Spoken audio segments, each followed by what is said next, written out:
آج آپ کے سامنے قرآن مجید پر ایمان لانے کے اندر کیا چیزیں داخل ہیں، اس حوالے سے چند گزارشات عرض کروں گا کہ قرآن کریم پر ایمان لانا کیوں ضروری ہے اور قرآن مجید پر ایمان لانے میں کیا کیا چیزیں داخل ہیں۔ اب اس چیز کا اندازہ لگائیے کہ اللہ تعالیٰ نے ایمانیات میں سے قرآن مجید پر ایمان لانا اس کو شمار کیا ہے، اور اس پر قرآن مجید کے اندر کئی آیات اور احادیث مبارکہ دلالت کرتی ہیں کہ یہ ایمانیات کا ایک جز ہے، اور جب تک بندہ اللہ تعالیٰ کی آسمانی کتابوں پر اور خصوصاً قرآن کریم پر ایمان نہیں لاتا، وہ شخص دائرہ اسلام کے اندر داخل نہیں ہو سکتا۔ دائرہ اسلام میں داخل ہونے کے لیے لازم ہے، ضروری ہے کہ وہ شخص قرآن مجید پر ایمان لے کر آئے، اور قرآن مجید پر ایمان لانے کا معنی اور مفہوم کیا ہے، اس کو میں کچھ پوائنٹ کی صورت کے اندر آپ کے سامنے رکھوں گا تاکہ آپ کے ذہن میں یہ بات بیٹھ جائے اور آپ کو سمجھ میں آ جائے۔ قرآن مجید پر ایمان لانے میں ایک چیز یہ داخل ہے کہ یہ قرآن کریم اللہ رب العالمین نے نازل فرمایا ہے۔ اللہ رب العالمین کے علاوہ اس قرآن کریم کو کسی اور نے نازل نہیں کیا، کسی اور نے اس قرآن مجید کو نہیں گھڑا، کسی اور کا اختراع نہیں ہے، نہ خود رسول مکرم علیہ الصلاۃ والسلام کا اور نہ ہی کسی اور شخص کا، بلکہ یہ خالص اللہ رب العالمین کی طرف سے نازل شدہ ہے۔ اور اس بات پر بھی قرآن مجید کے اندر کئی دلائل موجود ہیں جو اس بات کو واضح کرتی ہیں کہ یہ قرآن کریم اللہ رب العالمین کی طرف سے نازل ہوا ہے۔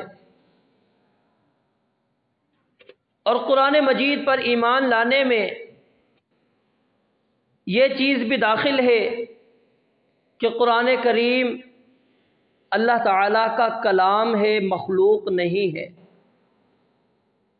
یہ اللہ تعالیٰ کا کلام ہے، اور کلام کس طرح ہے میں آگے آپ کے سامنے کچھ وضاحت کرنے کی کوشش کروں گا کہ آپ کو یہ بات سمجھ میں آ جائے کہ قرآن کریم اللہ رب العالمین کی مخلوق نہیں ہے، بلکہ یہ آیات، یہ صورتیں، یہ سپارے، یہ حروف، یہ اللہ رب العالمین کا کلام ہے، اللہ رب العالمین کی گفتگو ہے، اللہ تعالیٰ کی بات ہے، یہ مخلوق نہیں ہے۔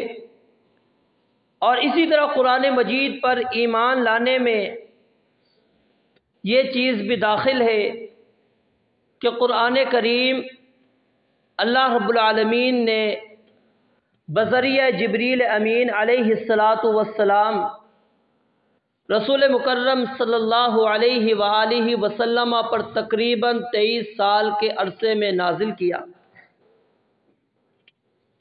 یکمشت ایک ہی مرتبہ قرآن کریم نازل نہیں ہوا۔ جو آج ہمارے پاس قرآن کریم جس صورت کے اندر موجود ہے، یہ اللہ تعالیٰ نے رسول اللہ صلی اللہ علیہ وآلہ وسلم پر 23 سال کے عرصے کے اندر اللہ رب العالمین نے نازل کیا، اور پھر اس کی حکمت بھی اللہ تعالیٰ نے قرآن مجید کے اندر بیان فرمائی ہے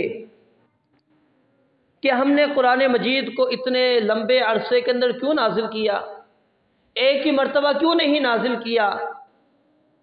سورہ فرقان 19واں سپارہ، اس کا پہلا پیج آپ اس کی تلاوت کر سکتے ہیں، وہاں پر یہ بات موجود ہے۔ تو یہ قرآن کریم رسول اللہ صلی اللہ علیہ وآلہ وسلم پر تقریباً 23 سال کے عرصے میں نازل ہوا۔ اور یہاں پر ایک اور نقطہ ساتھ میں سمجھتے چلیے، جو قرآن اللہ تعالیٰ نے 23 سال کے عرصے میں نازل کیا، آج میں اس کو 1 مہینے میں، 1 ہفتے میں، چند دنوں میں، چند گھنٹوں میں یاد کرنے کی کوشش کرتا ہوں۔ اس قرآن کو میں مقابلتاً، اس قرآن کو 1 دن میں، 1 مہینے میں، 1 ہفتے میں، چند گھنٹوں کے اندر میں اس قرآن کو یاد کرنے کی کوشش کر لیتا ہوں۔ نہیں میرے بھائیوں، یہ قرآن کا اسلوب نہیں ہے۔ اور یہاں پر وہ طالب علم جو ایک لمبا عرصہ قرآن کریم پر لگا دیتا ہے، ہم اس کو نالائق شاگردوں میں شمار کرتے ہیں، نالائق طالب علم میں شمار کرتے ہیں کہ جس کو 8 سال ہو گئے، 10 سال ہو گئے، 15 سال ہو گئے، ابھی تک اس کو قرآن مجید حفظ نہیں ہوا۔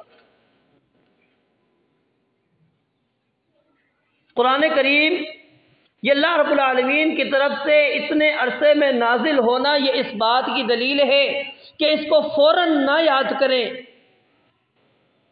بلکہ صحابہ کرام رضوان اللہ علیہم اجمعین کے بارے میں کیا آتا تھا کہ وہ سورہ بقرہ قرآن کریم کی دوسری صورت ہے، کتنے عرصے میں، آج اگر میں پڑھانا شروع کروں، میں آپ کو لے جاؤں مثالیں 2 مہینے 3 مہینے، آپ کہیں گے قاری صاحب اپنی فیس بنانے کے چکر میں لمبے سے لمبا کھینچتے چلے جا رہے ہیں، یار اتنی دیر کیوں لگ گئی؟ صحابہ کرام رضوان اللہ علیہم اجمعین 7 7 8 8 سال کے اندر سورہ بقرہ پڑھا کرتے تھے، سیکھا کرتے تھے۔ اور یہی وجہ تھی کہ صحابہ کہتے تھے کہ جو شخص ہم میں سورہ بقرہ جس کو آتی تھی وہ ہم میں بڑا عالم شمار ہوتا تھا۔ آج مجھے بھی سورہ بقرہ آتی ہے، آپ کو بھی آتی ہے، ترجمہ آپ بھی جانتے ہیں، میں بھی جانتا ہوں، یاد آپ کو بھی ہے، میرے کو بھی ہے، تفسیر آپ بھی جانتے ہیں، لیکن علم ناقص، ختم، زیرو ہے ہم۔ وجہ کیا ہے کہ ہم نے اس سورہ بقرہ کو پڑھا تو چند مہینوں کے اندر پڑھا، چند دنوں کے اندر پڑھا۔ ہم نے کہا اس آیت کا یہ ترجمہ مجھے آتا ہے، اس آیت کا یہ مفہوم مجھے آتا ہے، یہ فلاں لفظ مجھے آتے ہیں، تو وہ کیا ہوتا ہے پھر بندہ صرف الفاظ ہی پڑھ رہا ہوتا ہے، وہ مفہوم جو مسائل اللہ تعالیٰ نے بیان کیے، کتنے مسائل ہیں، 1000 سورہ بقرہ کے اندر اللہ کے احکامات ہیں۔ اب ذرا تلاش کریں نا، آپ ڈھونڈ کے لائیں، 1000 احکامات ڈھونڈے نکالے، 1000 احکامات ہیں، 1000 اللہ تعالیٰ کے منع کردہ کام اس کے اندر موجود ہیں، 1000 اللہ تعالیٰ کے اس کے اندر وعظ نصیحتیں موجود ہیں، اللہ تعالیٰ کی اوامر نواہی مواعظ، یہ احکامات مسائل 1000 کی تعدادوں کے اندر موجود ہیں۔ آخر کیا ہے، سورہ بقرہ ہمارے پاس بھی موجود ہے، قرآن موجود ہے، لیکن ہم ان سے نہ اوامر اخذ کرتے ہیں، نہ نواہی، نہ ہم سے مواعظ، نہ ہی حکم حکمت، وہاں سے فیصلے احکامات موجود ہیں۔ بنیادی جتنے بھی اسلام کے احکام ہیں آپ کو سورہ بقرہ کے اندر ملیں گے۔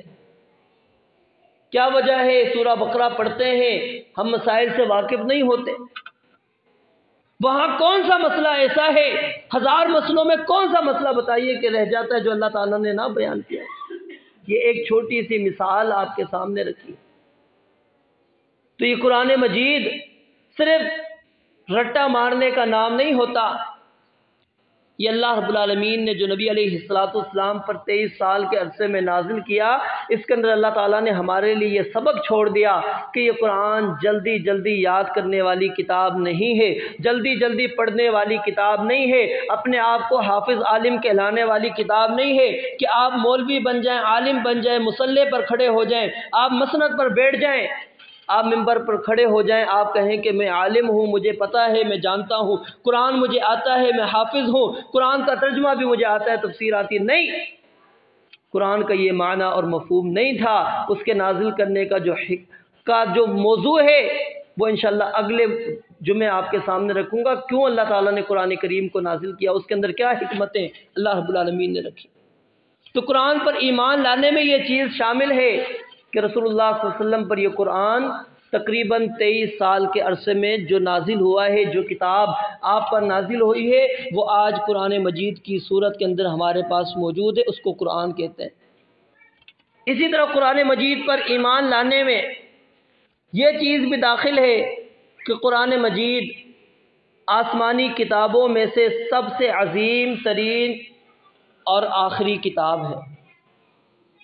جتنی بھی اللہ تعالیٰ نے آسمانی کتابیں نازل کی، صحیفے نازل کیے، ہم نے رٹا ہوا ہوتا ہے جی آسمانی کتابیں کتنی ہیں؟ جی 4 ہیں بس، تورات، زبور، انجیل، قرآن مجید۔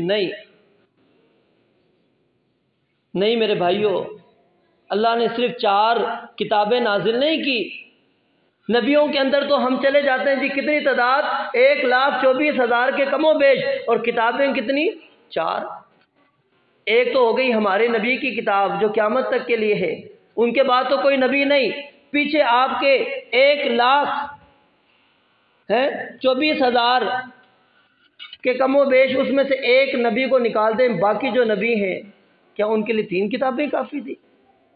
موسیٰ علیہ السلام تو بڑے عرصے کے بعد آئے، عیسیٰ علیہ السلام موسیٰ علیہ السلام کے بعد آئے، نبی علیہ السلام اور عیسیٰ علیہ السلام کے درمیان میں کوئی نبی نہیں۔ زبور سیدنا داؤد علیہ السلام پر اتری، باقی کیا نوح علیہ السلام پر، ابراہیم علیہ السلام پر، یونس، لوط، باقی انبیاء کرام پر کچھ نہیں اترا؟ یہ سوال کا جواب انتہائی غلط ہے، اور ہم یاد کرتے ہیں، کراتے ہیں بچوں کو، یہ سوال کا جواب اس طرح نہیں یاد کروانا چاہیے، یہ بہت غلط جواب ہے۔ اس کا صحیح جواب یہی ہے کہ آسمانی کتابیں کتنی ہیں اللہ رب العالمین جانتے ہیں۔ ہمیں جن کتابوں کے نام پتہ ہیں بس ہم ان کا ذکر کر سکتے ہیں، جی تورات کا ذکر ملتا ہے، انجیل کا ملتا ہے، زبور کا ملتا ہے، ابراہیم علیہ السلام کے صحیفوں کا ملتا ہے، موسیٰ علیہ السلام کے صحیفوں کا تذکرہ ملتا ہے۔ آپ نفی نہ کریں جواب کے اندر کہ باقی کتابیں نہیں ہیں۔ تو یہ اللہ رب العالمین نے جتنی بھی کتابیں آسمانی نازل کیں، ان میں سب سے عظیم ترین کتاب ہے قرآن کریم، اور یہ سب سے آخری کتاب ہے، اس کے بعد قیامت تک کے لیے کوئی کتاب نہیں ہے۔ قیامت تک کے لیے اس کے بعد کوئی کتاب نہیں، اور یہ آخری کتاب، اس پر ایمان لانا کہ یہ سب سے افضل اور آخری کتاب ہے، یہ ایمان بالقرآن کے اندر داخل ہے۔ آپ جب تک اس چیز کا اقرار نہیں کریں گے، آپ ایمان بالقرآن پر نہیں ہیں۔ اور اسی طرح قرآن مجید پر ایمان لانے میں یہ چیز بھی داخل ہے کہ قرآن مجید تمام آسمانی کتابوں کی ناسخ ہے، اس نے تمام آسمانی جتنی بھی کتابیں تھیں سب کو منسوخ کر دیا، ختم کر دیا۔ کوئی بھی آسمانی کتاب اب موجود نہیں، اس کا کوئی حکم قابل اعتبار نہیں ہے، قابل عمل نہیں ہے۔ آپ تورات کو لا کر اس پر عمل نہیں کر سکتے، انجیل کو لا کر عمل نہیں کر سکتے، زبور کو لا کر عمل نہیں کر سکتے، ابراہیم علیہ السلام کے صحیفوں کو لا کر، موسیٰ علیہ السلام کے صحیفوں کو لا کر آپ عمل نہیں کر سکتے۔ قرآن نے منسوخ کر دیا تمام آسمانی کتابوں کو، یہ ناسخ ہے، اس پر ایمان لانا چاہیے کہ قرآن تمام شریعتوں کی، تمام کتابوں کی جو آسمانی کتابیں ہیں ان کی ناسخ ہے، ان کو ختم کرنے والی، منسوخ کرنے والی۔ اور اسی طرح اس بات پر بھی ایمان لانا کہ قرآن مجید صرف ناسخ نہیں ہے بلکہ یہ آسمانی کتابوں کی محافظ بھی ہے، آسمانی کتابوں کی محافظ بھی ہے۔ اور سورہ المائدہ کے اندر اللہ رب العالمین نے اس چیز کو بیان کیا ہے، وَأَنزَلْنَا إِلَيْكَ الْكِتَابَ بِالْحَقِّ مُصَدِّقًا لِمَا بَيْنَ يَدَيْهِ مِنَ الْكِتَابِ وَمُهَيْمِنًا عَلَيْهِ۔ تورات کا ذکر کر کے اللہ کہتے ہیں یہ قرآن اس تورات کے اوپر محافظ ہے۔ ہمیں کس نے بتایا کہ نوح علیہ السلام نبی تھے، موسیٰ علیہ السلام نبی تھے، عیسیٰ علیہ السلام نبی تھے، فلاں فلاں نبی تھے، ان کے اوپر یہ کتابیں نازل کی؟ کس نے بتایا؟ ان کی اقوام کا حال کس نے دیا ہمیں؟ یہ قرآن دیتا ہے۔ ان کی عصمت کو، واقعات تو بڑے انبیاء کے بارے میں لوگوں نے مشہور کیے، کون عصمت کو محفوظ کرتا ہے؟ قرآن کریم۔ یہ محافظ ہے تمام آسمانی کتابوں کی، اسی طرح تمام نبیوں کی یہ محافظ ہے قرآن کریم۔ تو یہ قرآن مجید پر ایمان لانے میں یہ چیزیں شامل ہیں کہ آپ یہ مانیں، یقین کریں اقرار کرنے زبان سے کہ یہ اللہ رب العالمین کی طرف سے نازل شدہ ہے اور یہ اللہ تعالیٰ کا کلام ہے، مخلوق نہیں ہے۔ اور نبی علیہ السلام پر تقریباً 23 سال کے عرصے میں نازل ہوا، اور یہ سب سے عظیم ترین اور آخری کتاب ہے، اور اس نے تمام کتابوں کو منسوخ کر دیا، اور یہ تمام آسمانی کتابوں کی محافظ ہے۔ تو جب آپ ان تمام چیزوں پر ایمان لائیں گے پھر آپ کا ایمان بالقرآن مکمل ہوگا، وگرنہ قرآن مجید پر ایمان مکمل نہیں ہے۔ اب اس کے اندر ایک چیز میں نے آپ کے سامنے رکھی تھی، وہ کیا ہے کہ قرآن کریم مخلوق نہیں ہے، یہ کلام اللہ ہے۔ کلام اللہ ہے، اللہ کی گفتگو ہے، اللہ کی بات ہے، یہ مخلوق نہیں ہے۔ اس کو اس انداز سے سمجھیے، امام احمد بن حنبل رحمۃ اللہ علیہ سب سے عظیم محدث گزرے ہیں کہ جن کے زمانے کے اندر یہ فتنہ کھڑا ہوا تھا خلق قرآن کے متعلق کہ قرآن کریم مخلوق ہے، اللہ کا کلام نہیں ہے۔ اب میں اس بحث کے اندر نہیں جانا چاہتا کیونکہ وہ تھوڑی گہرائی والی بحث ہے کہ آخر قرآن اللہ کا کلام کیوں نہیں بن سکتا۔ صرف آپ کے سامنے چند قرآن سے دلیل دے کر اس چیز کو واضح کرنا چاہتا ہوں کہ باقی قرآن کریم اللہ کا کلام ہے۔ تو جب امام احمد رحمۃ اللہ علیہ ان کے زمانے کے اندر یہ بات ہوئی تو ان کو جب پیش کیا گیا معتزلیوں کے سامنے، جہمیوں کے سامنے، تو انہوں نے ان کا رد کرتے ہوئے معتصم باللہ کے سامنے جو چیز امام احمد رحمۃ اللہ علیہ نے دلیل کے طور پر پیش کی تھی وہ سورہ الاعراف کی آیت ہے کہ ان ربکم اللہ الذی خلق السماوات والارض فی 6 ایام ثم استوى علی العرش یغشی اللیل النہار یطلبہ حثیثا والشمس والقمر والنجوم مسخرات بامرہ الا لہ الخلق والامر تبارک اللہ رب العالمین۔ یہ 54 نمبر آیت ہے سورہ اعراف کی۔ امام احمد رحمۃ اللہ علیہ نے یہ آیت پیش کی اور کہا کہ اس کے اندر اللہ رب العالمین فرماتے ہیں الا لہ الخلق والامر، کہ خبردار اسی اللہ کے لیے پیدا کرنا ہے اور اسی رب کے لیے حکم دینا ہے۔ اگر حکم دینا اور پیدا کرنا دونوں ایک چیز ہوتی تو اللہ تعالیٰ اس کو الگ ذکر نہ کرتے۔ حکم آپ کس سے دیتے ہیں؟ مثال ہے، آپ کسی بندے کو دیتے ہیں، آپ کدھر سے حکم دیں گے؟ زبان سے دیں گے نا، منہ سے بولیں گے آپ کہ بھائی یہ کام کر لیں۔ حکم منہ سے دیا جاتا ہے، جب آپ گفتگو کریں گے، بات کریں گے، جب آپ جملے کلام اپنی زبان سے نکالیں گے اس کو حکم کہا جائے گا، آرڈر کہا جائے گا۔ تو اللہ رب العالمین نے کیا کہا؟ الا لہ الخلق والامر، کہ تخلیق بھی اسی کی ہے، یعنی پیدائش کرنا، پیدا کرنا، اور حکم بھی اس کا ہے۔ اب حکم کیا ہے؟ ذرا سورہ چلے جائیے آپ یاسین کے آخر میں، اس میں اللہ رب العالمین فرماتے انما امرہ اذا اراد شیئا ان یقول لہ کن فیکون، کہ اس رب کا یہ حکم ہے، اس کا حکم ہے جب وہ ارادہ کرتے ہے کسی چیز کو پیدا کرنے کا تو وہ اس کو کیا کہتا ہے؟ کن فیکون، تو وہ ہو جاتا ہے۔ اللہ رب العالمین کیا کہتے ہیں؟ کن، ہو جا، فیکون، تو وہ کام ہو جاتا ہے۔ اب یہاں پر اللہ رب العالمین کیا کہتے ہیں کہ جو چیز اللہ تعالیٰ پیدا کرنا چاہیں تو اس کے لیے ارادہ کرتے ہیں تو کیا کہتے ہیں؟ کن۔ اگر یہ الفاظ زبان سے نکال دینا مخلوق ہیں، یعنی اللہ تعالیٰ نے گفتگو کی اور یہ گفتگو اللہ تعالیٰ کی کیا ہو گئی؟ مخلوق۔ اللہ تعالیٰ کس کو پیدا کرنا چاہ رہے تھے؟ مخلوق کو۔ اب اللہ نے لفظ استعمال کیا، وہ خود مخلوق ہے۔ اب جس مخلوق کو پیدا کرنا تھا، اب پہلے تو اس مخلوق کو پیدا کرنے کے لیے جو کلمات نکالے کن، اس کو پیدا کرنے کے لیے کوئی چاہیے۔ اب پھر اس طرح اگر آپ چلتے جائیں گے تو ایک لا متناہی سلسلہ ہوگا، وہ حکم نہیں آ سکے گا، وہ تخلیق والا معاملہ نہیں ہو سکے گا۔ کیوں کہ ہر چیز پیدا ہو رہی ہے، اللہ نے حکم دینا یہ ہو، وہ تو پیدا ہو گئی۔ اب وہ چیز تو بعد میں بننی ہے نا، اللہ نے کہا ہو جا، ابھی کیا بنانا ہے وہ بعد میں حکم آئے گا۔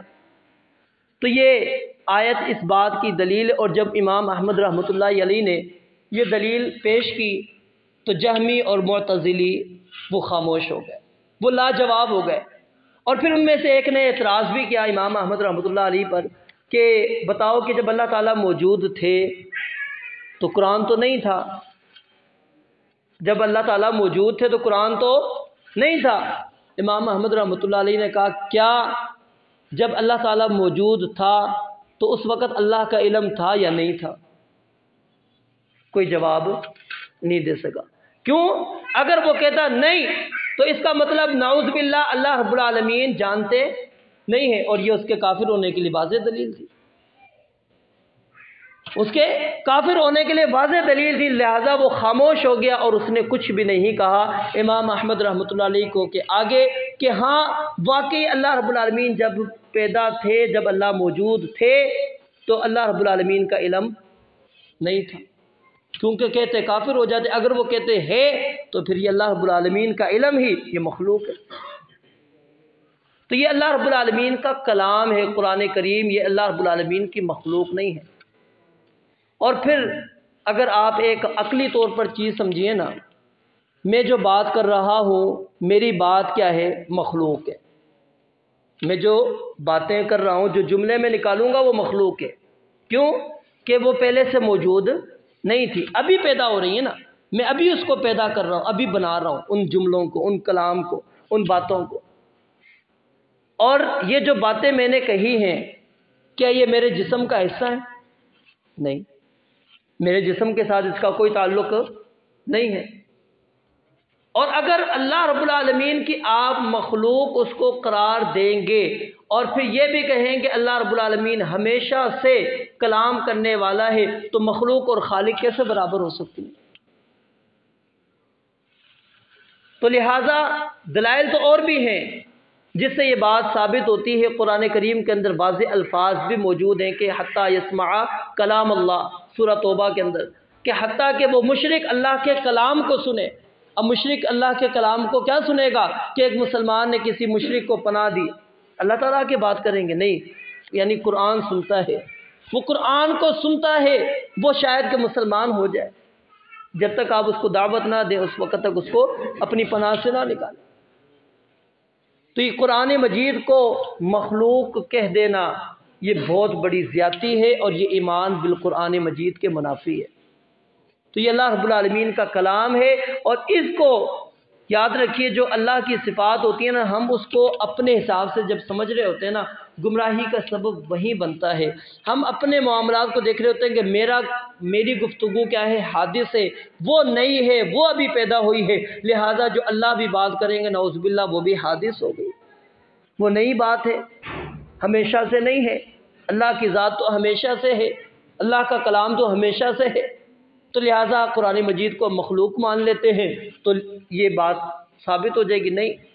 تو میرے بھائیو، اللہ رب العالمین کا یہ قرآن کریم کلام ہے، اس کے اندر ایک حرف بھی رسول مکرم علیہ الصلوۃ والسلام نے اپنی طرف سے نہیں بیان کیا۔